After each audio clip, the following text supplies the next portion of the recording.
there's no one to go to and say, hey, I need help. Because you're too worried about log kya kahenge. You're too worried about what will people say, what will people think. What's the use of a community if you can't go to anybody in the community and say, I have a problem? What's the use of a community if the only thing if everyone in the community is thinking, log kya kahenge?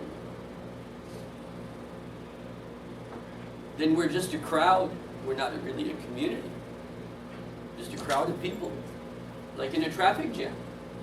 Just a crowd of people. Not really a community.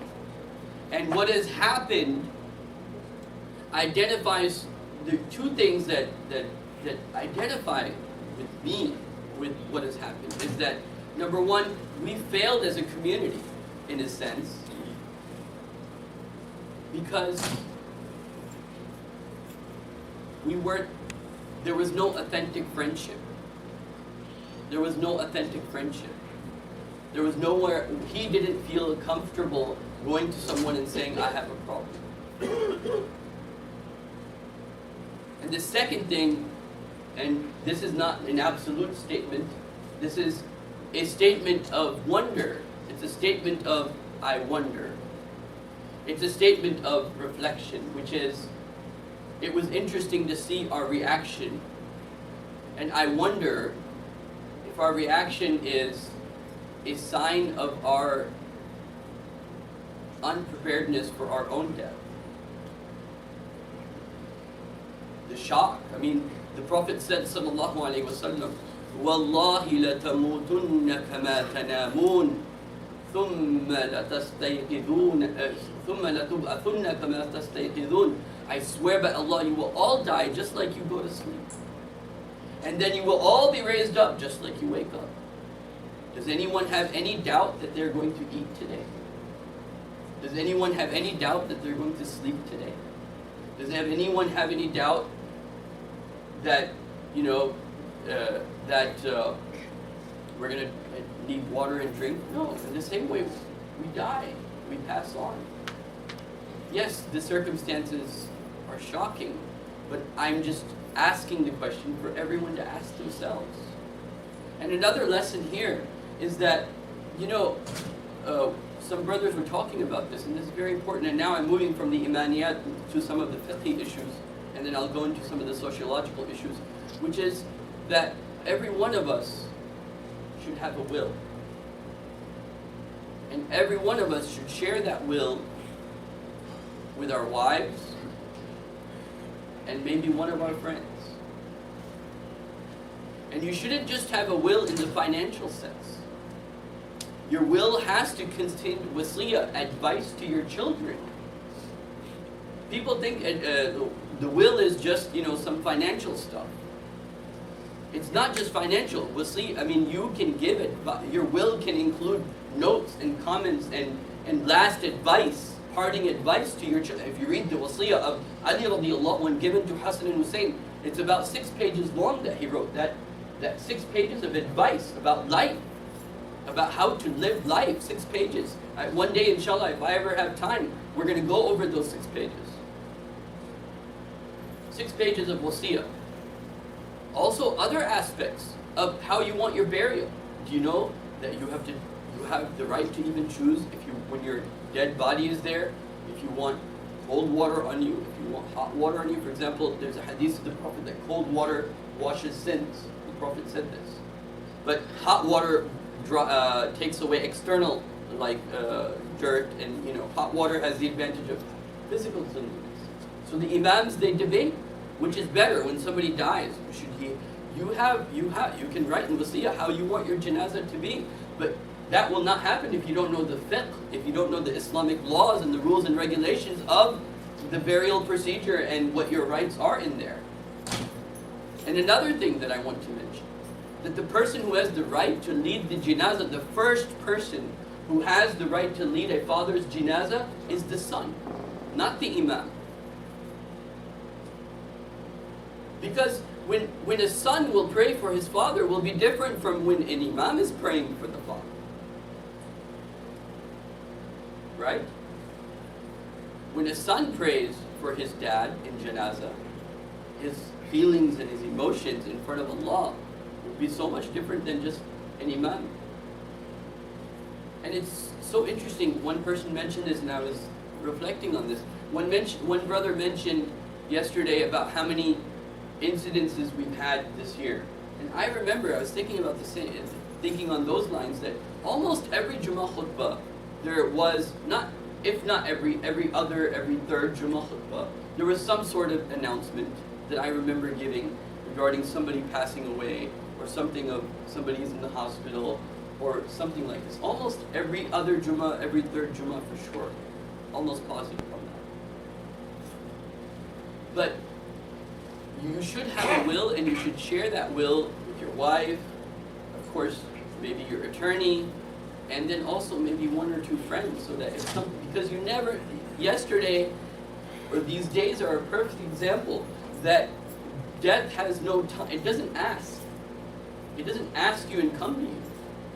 There's a story, one of the Shiekh was telling me when I was in Egypt. One of the Sheikhs mentioned this story. It's an interesting story. You know, that a man, he fell off like a very high building, like 3 floors or 5 floors. He fell off of the building. And the father was on the bottom, on the ground, and the son fell. And he didn't die. He was perfectly fine, not a scratch on him. And the father says to him, "Subhanallah, son, this is like a miracle. You should go give sadaqah right now.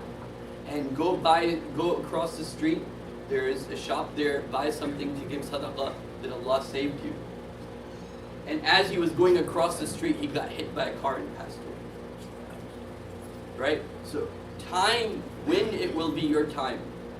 You know, our cars are like qabr. You know qabr? Every car is a qabr, potentially. Every car is your graveyard. Every single car is a graveyard. When you go into it, you say what? Subhanalladhi sakhara lana hadha wa ma kunna lahu muqrinin wa inna ila rabbina lamunqalibun. And we're going to go back to Allah. Isn't it interesting?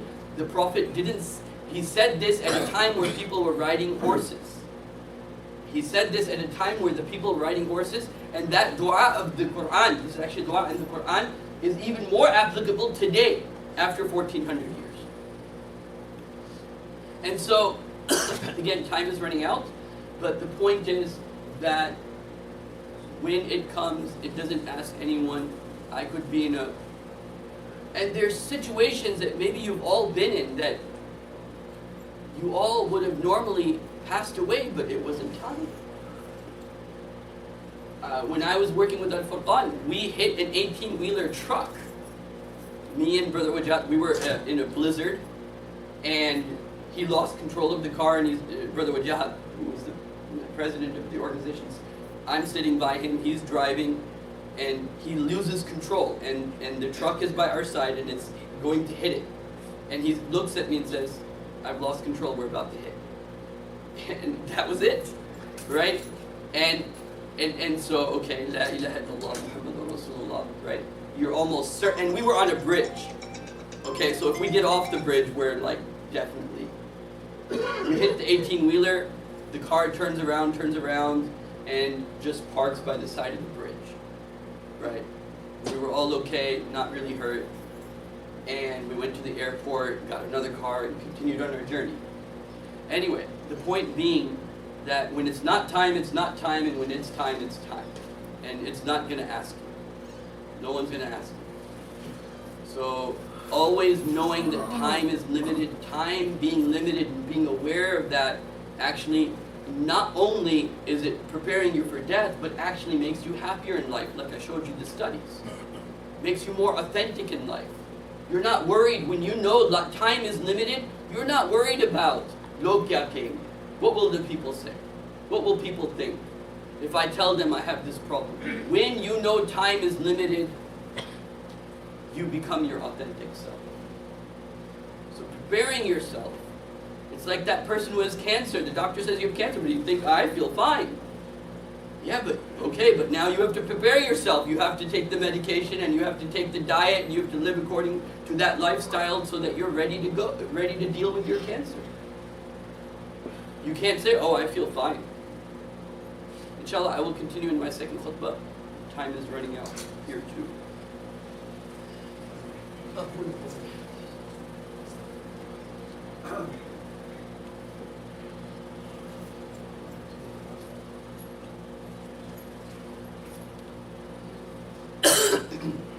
إن الحمد لله نحمده نستعينه ونستغفره ونشهد أن لا إله إلا الله وحده لا شريك له ونشهد أن محمدا عبده ورسوله. One thing that I want to mention before time runs out, I definitely want to mention this.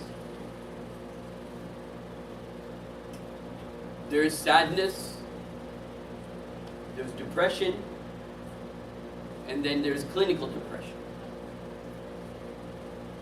Sadness is when you feel hurt or disappointed. But it only relates to that issue. For example, a friend hurt me. I feel hurt. He hurt me. But it doesn't change my normal routines and my normal functioning with other people, with other relationships, with it doesn't affect my work, my sleep cycle, and so on and so forth. I'm sad. Somebody hurt me. And as time goes by, I tend to heal myself. This is being sad. But depression is that for one reason or another, there doesn't have to be a reason, but for one reason or another, everything in life becomes unenjoyable.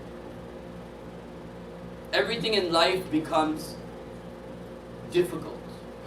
You feel like you have no energy, you feel tired, you feel sluggish. Your normal functioning becomes difficult. Your normal functioning becomes hard. Getting out of bed becomes difficult. Enjoying anything in life becomes difficult. You become disappointed with all the things around you. Everything becomes disappointing. It overwhelms you.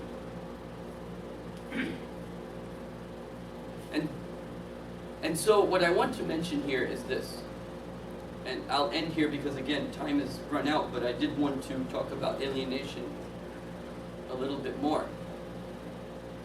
Allah subhanahu wa ta'ala says in the Quran,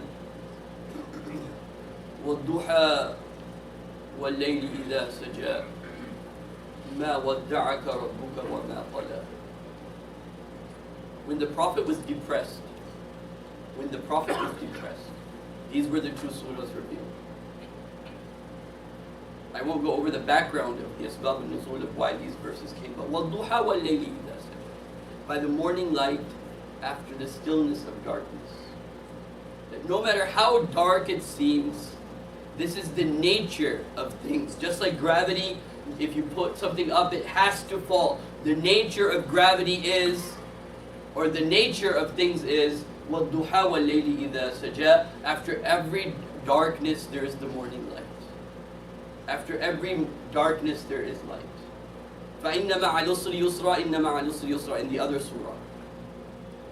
مَا وَدَّعَكَ رَبُّكَ وَمَا قَلَى. So وَالضُّحَى وَاللَّيْلِ إِذَا سَجَى مَا وَدَّعَكَ رَبُّكَ وَمَا قَلَى. Your Allah has not left you, nor has He forsaken you. Never think Allah has forsaken you. Never think. It's kufr to think that. It's kufr. It's kufr to think Allah has. In fact, there's a verse in the Quran that says, if you think Allah is not going to help you, there are people in the worst situation, the worst criminals, right, who press buttons and kill people with bombs. Allah even feeds them. Right? He's Rabbul Alameen. He's the Rabb of everyone. He takes care of everyone, at least in this life. And then, Alam nashrah laka sadrak. O Muhammad sallallahu alaihi wasallam, have you not expanded your chest? You know, he's not a narrow-minded person. His mind is broad. He's very broad-minded. Alam nashrah laka sadrak wa wada'na anka wizrak. Because of the thing that was bugging you, the worries you had, the things that were bothering you, the things that were bugging you. Alam nashrah laka sadrak wa wada'na anka wizrak alladhi ankada dhahrak wa rafa'na laka dhikrak. And after that, فَإِنَّ مَعَ الْعُسْرِ يُسْرًا. After every hardship, there's ease. After every hardship, there's ease. Ease is twice, hardship is once, actually, in this two ayahs. فَإِنَّ مَعَ الْعُسْرِ يُسْرًا إِنَّ مَعَ الْعُسْرِ يُسْرًا. The point is, ease always comes after hardship. This is the sunnah of Allah subhanahu wa ta'ala. So, this is something important for Muslims to believe, that Allah is in control. We don't live in this world of asbab. We don't live in the world of cause and effect. This world of cause and effect is an illusion. This world of cause and effect is an illusion. I'll give you one example. I mean, 2 points I want to make before time runs out. But, you know, if I have a $100 bill, right? $100 bill. What is the makeup of that $100 bill? Atoms, right? Atoms and molecules. And if I take this piece of paper, what is the makeup of this? Atoms, right? Atoms and molecules. If I take this or anything, if you break it down to its most simplest part, everything is atom and molecules. This is all an illusion. This world of asbab is the world of cause and effect, is an illusion. That's the reality. I mean, how many times do things, you know, Ali radiallahu anhu said this, that I know Allah because nothing ever happens the way I plan it. Meaning, as smart as you are as a human being, you plan it and it still doesn't happen that way. How many things, how many political things happen? People plan, we're going to go to this country and occupy it and we're going to get this. How many things backfire? With all the planning, with all the asbab, with all the control, you're still not in control. Your life is not in your control. Your rizq is not in your control. Your life is not in your control. And that's the beautiful thing, you know, even for a non-Muslim, to look at a Muslim's life, that, wow, it's so amazing that you have something to hold on that's so powerful, so strong, like it's unshakable. And so anyway, let's end here. Time has run out. Maybe I will continue next week. أقول قولي هذا أستغفر الله لي ولكم ولسائر المسلمين والمسلمات. ربنا ظلمنا أنفسنا وإن لم تغفر لنا وترحمنا لنكونن من الخاسرين. Of course, I wanted to mention that it's one of the rights of a brother to follow his